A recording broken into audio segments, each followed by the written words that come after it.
தானே சட்டை போடுறதா இல்ல சட்டைக்கு எப்ப பேருக்கு வச்சு அப்ப வச்சுட்டாங்களா? புறக்கையிலே நீல கலர்ல போறோம்.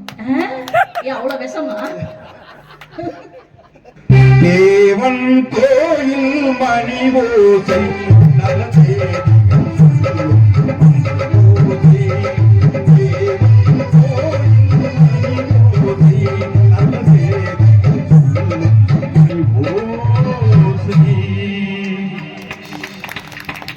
இந்த நிகழ்ச்சியை சீரோடு சிறப்போடு நடத்தி கொண்டிருக்கின்ற விழா கமிட்டியார்களே, பெரியோர்களே, தாய்மார்களே, பக்த கோடிகளே, கண்ணியமிக்க காவல்துறை நண்பர்களே, உங்கள் அத்துணை பேரை வணங்கி நான் வேகமாக நடுவர்களே, கல்யாணத்துக்கு முன்னாடி பெத்த தாய் கிட்ட, பெத்த அம்மா கிட்ட, சித்தப்பா கிட்ட, பெரியப்பா கிட்ட சில்லறை வாங்கி விளையாண்டு எவ்வளவு ஜாலியா தெரிஞ்சுக்கிட்டு இருந்தோம். காளையார் கோயில் பேரு காளையர் கோயிலா இருந்திருக்கும் போல் இருக்கு.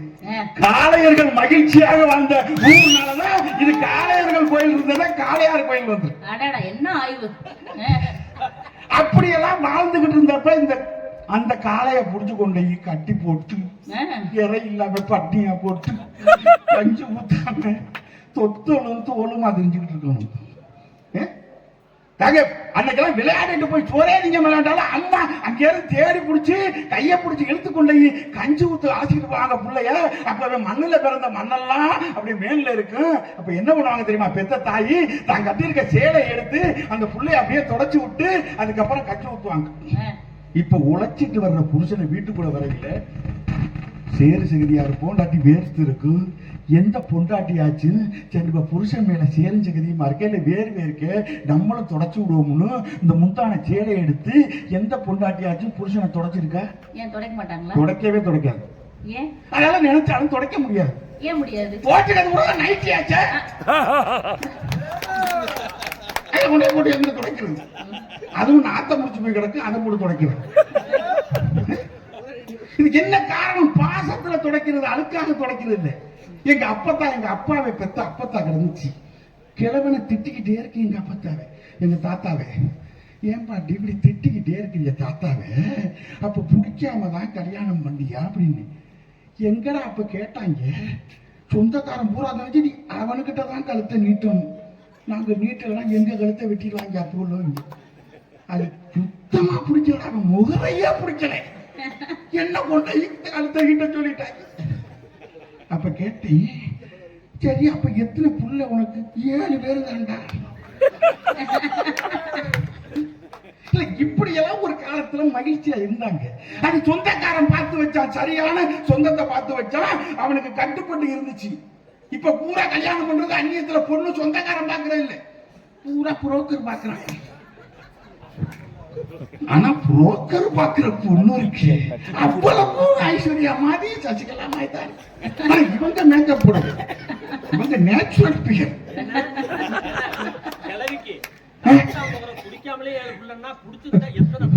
அதெல்லாம் அப்ப குடும்ப கட்டுப்பாடு வந்துருச்சு. அதுக்கு மேல பெக்க விடல, கவர்மெண்டே பெக்க விடல, உலகம் தாங்காது. இன்னைக்கு புரோக்கர் கொண்டு வர்ற பொண்ணு எல்லாம் பார்த்தா போட்டா கூட இது பார்ப்போமா, எதை பார்த்தாலும் சிறப்பா இருக்கு, எதை பார்த்தாலும் அழகா இருக்கு. அப்பதான் நினைச்சுக்கிட்டேன். எல்லாரும் சொல்லுவாங்க இவனுக்கு 2 முகம். இப்ப பெண்களுக்கு தான் 2 முகம். தாலி கட்டையில ஒரு முகம், சாயங்காலம் குளிச்சு விட்டு பார்த்தா வேற முகம். பூரா மேக்கப் போட்டு இந்த போட்டோவை கொண்டு கொடுத்து தாலி கட்டி போட்டு இவன் சந்தோஷத்துல, அதாவது காதலிச்சு கல்யாணம் பண்ணிருப்பான் போட்டு. எங்க வீட்டுக்கு பக்கத்து வீட்டுக்காரன் பாடிக்கிட்டு இருக்கிறான். என்ன படம்? காதலனா என்ன உடையன்னு ஒரு பாட்டு, நல்ல பாட்டா இருந்துச்சு. எப்ப பார்த்தாலும் பாடிக்கிட்டு தெரியுமாங்க. என்னவனே அடி என்னவனே என் இதயத்தை தொலைத்து விட்டேன். எந்த இடம் அது தொலைந்த இடம், அந்த இடத்தையும் மறந்து விட்டேன். உங்கள் கொலுசில் அது தொலைந்து வந்து உங்கள் காதலை தேடி வந்தேன். காதல் என்றால் பெரும் ஆபத்து என்று உன்னை கண்டதும் கண்டு கொண்டேன். எந்த கருத்து வரை என்று காதல் வந்து இது கண்பிடி என்னவனே அடி என்னவனே எந்த இதயத்தை தான். ஒரு வருஷம் இருந்துட்டு கல்யாணம் பண்ணி இப்ப பாடிக்கிட்டு இருக்கிறான். இதை நீங்களும் ஒரு வருஷமா பாத்துட்டே இருக்கீங்க. ஆமா, பக்கத்து வீடு தானே பாடிக்கிட்டு திரும்ப லவ் பண்ணிட்டு. நமக்கு இதானே குழப்பு. இல்ல, நான் விஏஓங்கிட்ட போறதுல சில விஷயங்களை கணக்கு எடுக்கணும். நாங்க கவர்மெண்ட் நல்ல நல்ல கணக்கு எடுக்கிறீங்க. அங்க எவன் கல்யாணம் பண்ணாலும் புள்ள பெத்தானா இவன் மட்டும் புள்ளன்னு விஏஓ சொன்னதான் அரசாங்கம் நம்பும். இவன் பொண்டாட்டினே நான் கையெழுத்து போட்டதான் கவர்மெண்ட் ஏத்துக்கணும். நீங்க நல்ல ஆதாரம், தேவைப்படும் ரேஷன் கார்டு எல்லாத்துக்கும் நாங்க சொல்லணும். அதுவும் சும்மா சொல்ல மாட்டோம். அப்படி இல்லை, நீங்க அப்படி இல்லை.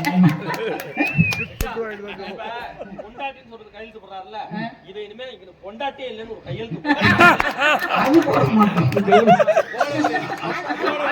அது எங்களை ஜட்ஜி போடுவார். போலீஸ் என்ன போட்டுரும், அதெல்லாம் போடக்கூடாது. இப்ப அந்த பையன் எப்படி பாடுறான் தெரியுமா? பொண்டாட்டியே அடி பொண்டாட்டியே எந்த மகிழ்ச்சியை தொலைத்து விட்டேன்.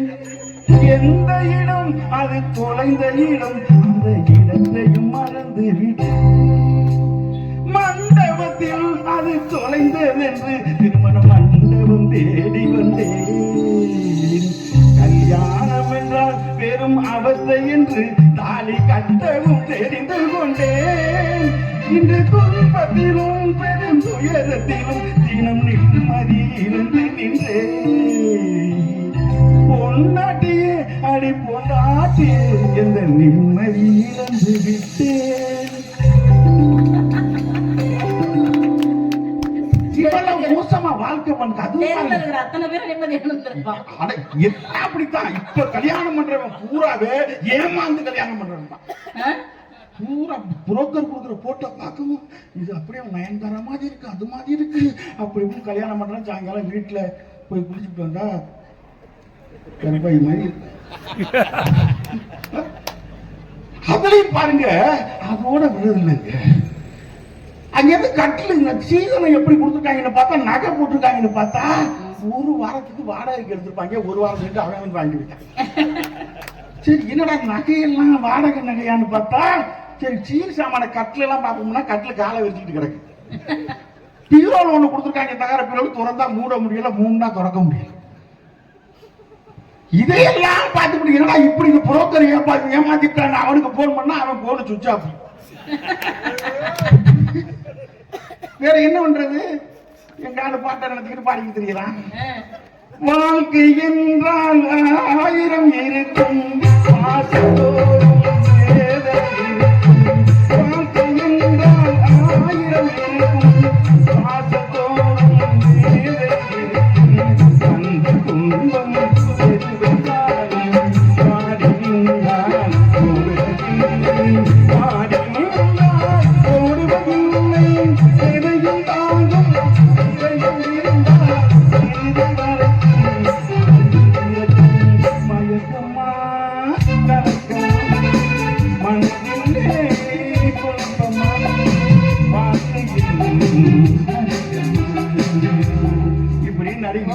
வரதட்சணை கேஸ்ல உள்ள போடணும். வாங்குறது வரதட்சணை. இது வேற மேடை ஏறி சொல்றீங்க. நாங்க கேக்குறோமா? ஆமா, நீங்க தான் கேக்குறீங்க. நாங்க ஒண்ணுமே கேட்கலாம். அவருக்கு மாப்பிள்ளைக்கு ஏதோ கோளாறு இருக்கும் போது பார்த்து கேட்டாலும் முத்தம், கேட்காட்டையும் முத்தக்கிறீங்க. நாங்க எங்கதான் போறது? எவ்வளவு நிம்மதியா சந்தோஷமா அப்படி ஓடி ஆடி கிரிக்கெட் பார்க்க போறோம், ஜல்லிக்கட்டு பார்க்க போனோம், நடன நாட்டிய நிகழ்ச்சி பார்க்க போனோம். அது சொல்லுங்க. ஆடல் பாடல் நடனம் எல்லாம் உங்களுக்கு தெரியும். ஆர்கெஸ்ட்ரா எல்லாம் போறது நீங்க எங்களுக்கு தெரியும். இந்த டீனேஜ் ஆர்கெஸ்ட்ரா பாக்குறது இல்லை. ஏன்னா இங்க நல்ல பிள்ளையாவே வராது, கிளம்பியில கொண்டு விடுவாங்க. எங்களுக்கு தெரியாதா?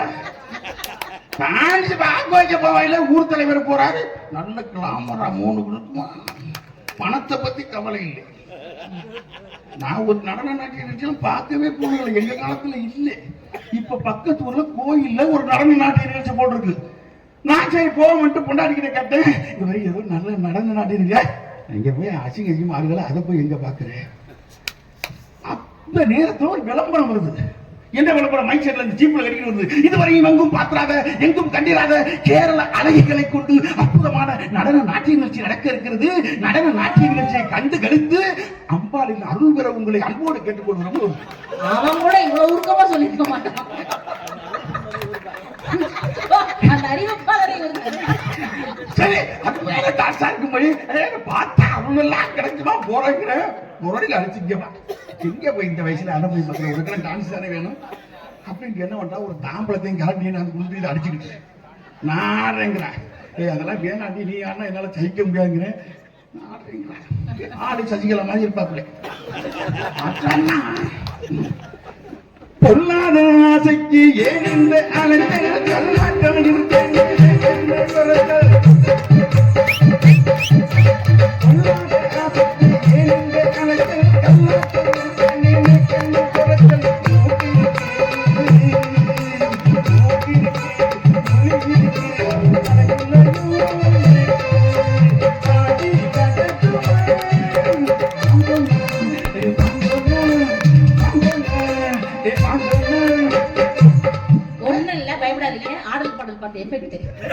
இன்னும் மறக்கலையா நீங்க?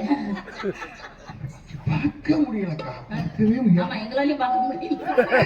அந்த நடனாட்சி இதெல்லாம் கல்யாணத்துக்கு முன்னாடி பார்த்தோமா இல்லையா? சரி, இதான் பார்க்க விடல. ஜல்லிக்கட்டு போய் பார்த்து வரேன்டி, எல்லாரும் இளைஞர்கள் பூரா நிக்கிறாங்க, எனக்கு ஆசையா இருக்கு, நான் இதுவரையும் பார்த்ததுல இருக்கு. நீ பாட்டு போய் ஓரமா அனுப்பு, மாடை பூரா எண்ணெயை போட்டு கொம்ப சீவி வச்சிருக்காங்க. உன்னை பாட்டுல படாத படத்துல பட்டுச்சு, நான் கும்பிடுன்னு. சரி, அது கிடைச்சிட்டு போகுது. கிரிக்கெட்டாவது பார்க்க போனா கிரிக்கெட்டு பார்க்கவே விடுறாங்க. அவன் பாட்டுல எங்கேயே நின்றுகிட்டு எறிகிறான், இவன் எங்கேயே நின்றுகிட்டு எறிகிறான். உன் மண்டையில வந்து விழுந்துச்சுன்னா மண்டை ரெண்டா குழந்தைறாது.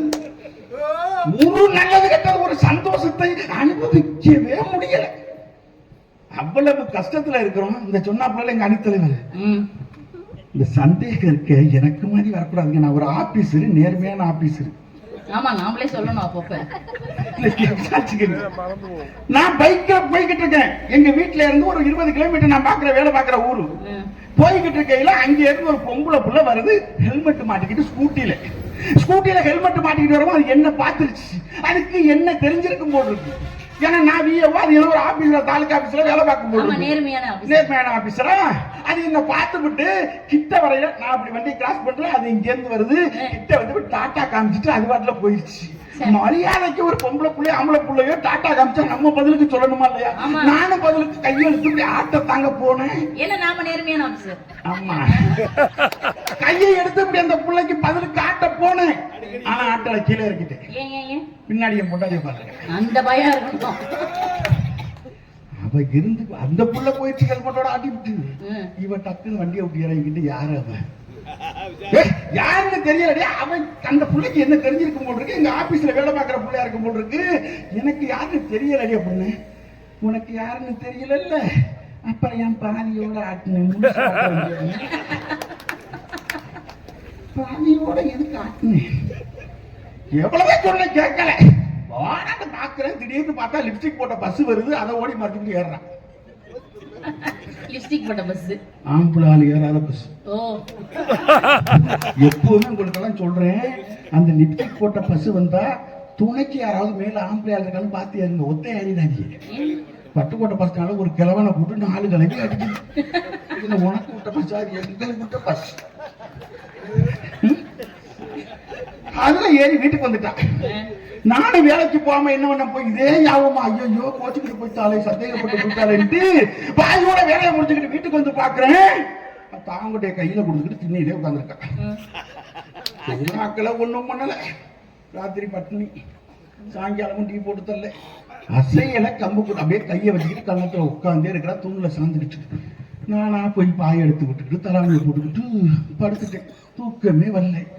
8 மணி ஆச்சு, 9 மணி ஆச்சு, 10 மணி ஆச்சு, 12 மணி ஆச்சு. பச்சை தண்ணி குடிக்க கூட கேட்கல, ஆனா அவன் எந்திரிக்கல.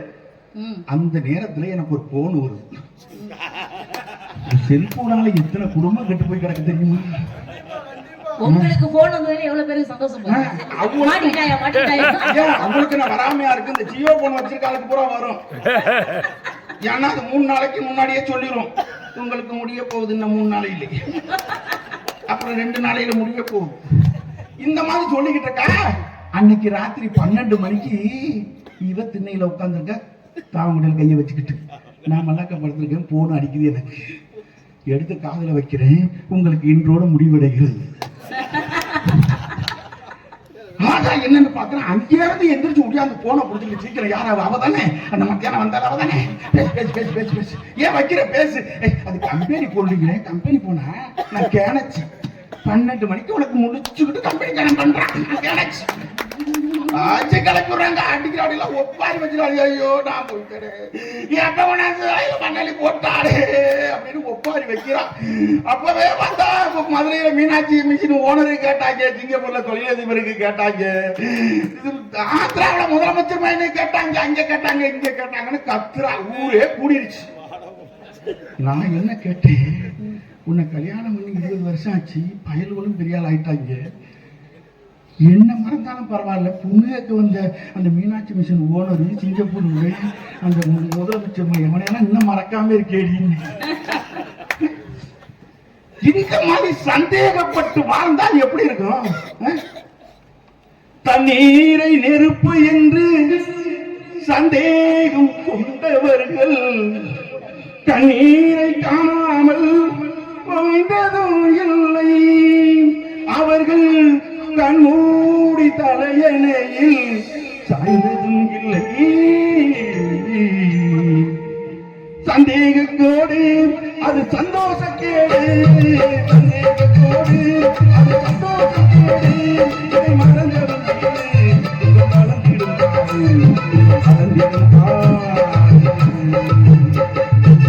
சந்தோஷம் வீட்டை விட்டு வெளியில போயிரும். புருஷன் மேல சந்தேகப்பட்டா சங்கடம் உள்ள வந்துடும்.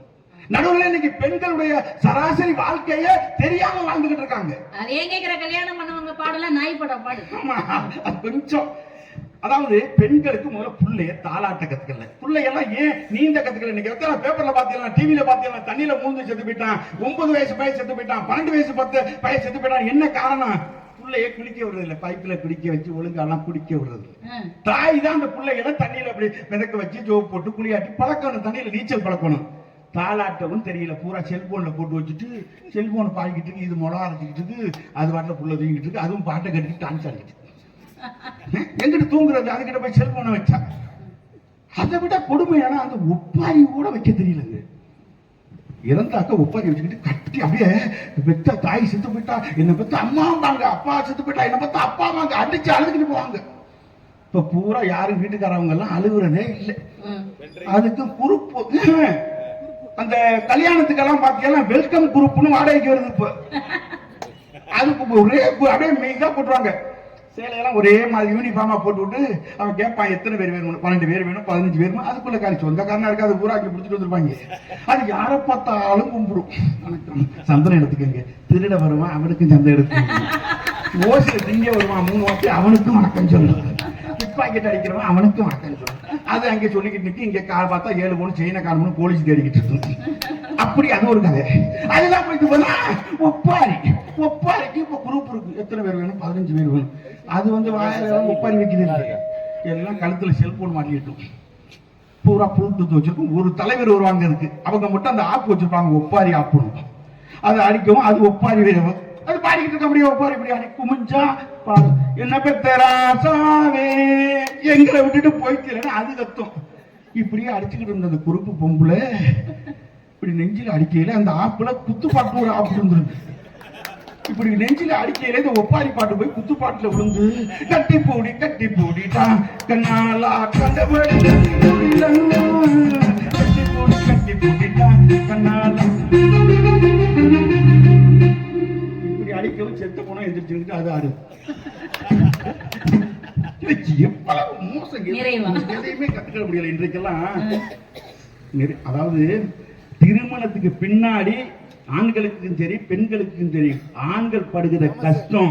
நீங்க நல்லது கெட்டதுக்கு போகும்னா கூட உங்களுக்கு ஆடைகளை, புது ஆடைகளை கொடுத்து விட்டு தீபாவளி, பொங்கல் இது மாதிரி திருவிழாக்கள் நிகழ்ச்சியில அவை ட்ரெஸ் எடுத்துக்கிறவே பார்க்க மாட்டான். அதே அந்த குழந்தையை வளர்ப்பதற்கு எவ்வளவு கஷ்டப்படுறான் தெரியுமா? ரேஷன் கார்டு எடுத்துக்கொண்டு ரேஷன் கார்டு வாங்குறதுக்கு, பள்ளிக்கூடத்தில் சேர்க்கறதுக்கு, ஆதார் அட்டை சேர்க்கறதுக்கு, ஒவ்வொரு அலுவலகமாக ஏறி அலைகின்ற கஷ்டம் இருக்கு. அதுவும் காசு இல்லாம கடன் வாங்கிக்கிட்டு, அதெல்லாம் திருமணத்துக்கு பின்பு வருகின்ற கஷ்டம் தானே. எங்க ஊர்ல உண்மையா நடந்தது. ஒரு தகப்பன் ஒரு பெண் குழந்தையை வளர்க்கறதுக்கு மிக சிரமப்பட்டான். ஏன்னா தாய் சிறு வயசுல இறந்து போயிட்டா. அந்த பிள்ளையை வளர்த்து எப்படியாவது கல்யாணம் பண்ணி கொடுக்கிற வரை நம்ம உயிரோட இருந்தா போதும்னு மிக சிரமப்பட்டு வளர்த்து நல்லா படிக்க வச்சு பிஎட் முடிச்சு ஒரு ஸ்கூல்ல, பிரைவேட் ஸ்கூல்ல வாத்தியார் வேலை பார்த்துக்கிட்டு இருக்கு. பொண்ணு கேட்டு வர்றாங்க. என்கிட்ட 10 காசு கூட இல்ல. இருந்தாலும் எல்லாருமே சேர்ந்து அந்த பையன் ஒரு பையன் அங்க ஒரு வாத்தியார் விரும்புறாரு, நான் கட்டிக்கிறேங்கிறாரு. ஏற்பாடு பண்ணியாச்சு. மற்ற ஆசிரியர்கள்லாம் சேர்ந்து ஏற்பாடு பண்ணிட்டாங்க. ஏற்பாடு பண்ணி கல்யாணமும் முடிவு பண்ணியாச்சு. தாலியும் கட்டியாச்சு. திடீர்னு பார்த்தா அந்த பிள்ளைக்கு 10 பவுன் நகை, சீர்சாமா எல்லாம் வந்து வண்டியில இறங்குது. ஆச்சரியப்படுறாங்க எல்லாரும். கல்யாணம் முடியுது. கல்யாணம் முடிஞ்சு போனதுக்கு அப்புறம் எல்லாம் ஊரே என்ன எப்படி வந்துச்சு இவருக்கு பணம், எப்படி வந்துருச்சு பாக்குது. வேற முடியாம வீட்டுல படுத்து கிடக்குறாரு. பொண்ணு அழைச்சு விட்டுட்டு போய் செக் பண்ணி பார்த்தா ரொம்ப முடியல. உடனே அந்த பெட்டியை எடுங்க அப்படின்ட்டு எடுத்து பார்த்தா அந்த பெட்டியில எல்லாரும் தேடி பார்க்கறாங்க. அந்த ஆளு சென்னையில பெசன் நகர்ல ஒரு கிட்னி எடுக்கிற ஆஸ்பத்திரியில போய் தன்னுடைய கிட்னியை 15 லட்சத்துக்கு வித்துப்புட்டு தன் பிள்ளைக்கு சீர்வரிசை எல்லாம் எடுத்து பார்த்த மகிழ்ச்சியில் அவருக்கு உடம்பு முடியாம இருந்தாரு. ஆனா சாகலை. அந்த சந்தோஷத்தோட பேசிக்கிட்டு இருக்காரு. இதுதான் இப்படி இருக்கணும். இன்னமும் உயிரோட தான் இருக்கிறாரு. அந்த அளவிற்கு திருமணத்துக்கு பின்னாடி உயிரை கூட கொடுத்து குடும்பத்தை தலை நிமிர்வதற்காக ஆம்பளை செய்கின்ற தியாகங்கள் 1000. சாராய கடைக்கு போறான், கல்லு காய்ச்சி போறான், குடிக்கிறான். என்ன காரணம்? என்ன காரணம்? பிரச்சனை தான் காரணம். பிரச்சனை தான் காரணம். நாய்க்கு எவ்வளவு பிரச்சனை இருக்குங்க நாட்டுல. அதை விட இவ்வளவு கஷ்டத்தை அனுபவிக்கிற கணவனை கொஞ்சமாவது பாசத்தோட கூப்பிடுங்களா? நாய்க்குட்டி குலைக்கிற மாதிரிதான்.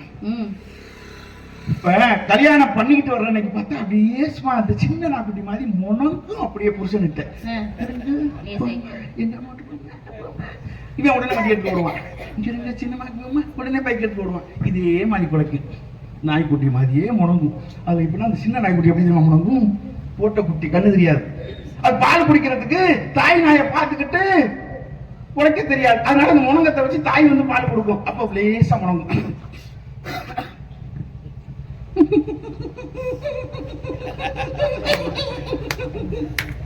அதே நாய்க்குட்டி ஒரு 21 நாள் கண்ணு திறந்துரும்.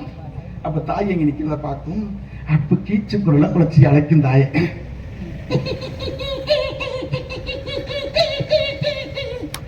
அந்த நாய்க்குட்டி அப்புறம் ஒரு 5 நாள் சரி பார்த்தா குலைக்கிறதுக்கு ஆரம்பிக்கும். அதுல இந்த பயல்களை பார்த்துட்டு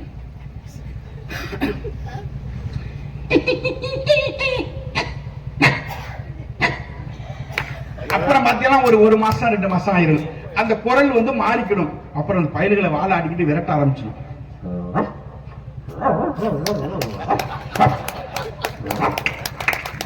அதுவே ஒரு 6 மாசம் ஆச்சுன்னா இன்னும் கொஞ்சம் வேகமா குலைக்க ஆரம்பிச்சிடும்.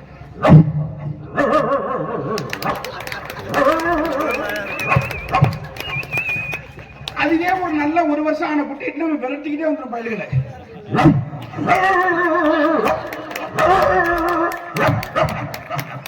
அது ஒரு நல்ல வாலிபம் ஆயிடுச்சுன்னா யாரும் கிட்ட போக முடியாது. வீடு வரை விரட்டிட்டு வந்துடும். 3 நாயெல்லாம் விரட்டிடும்.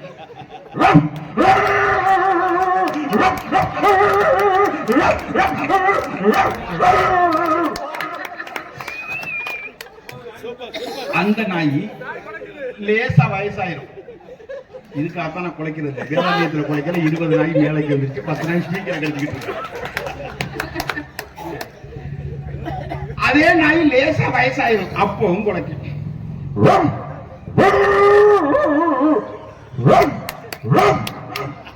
இன்னமும் வயசாயிரும். அப்பவும் குலைக்கும்.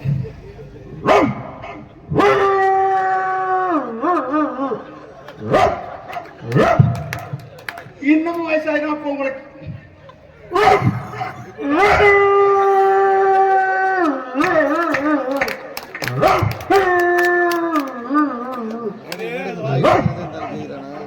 வயசாகி அப்படியே புலிக்குள்ள கிடக்க எந்திரிக்க முடியாது. அப்பவும் வீரத்தை காமிக்கும்.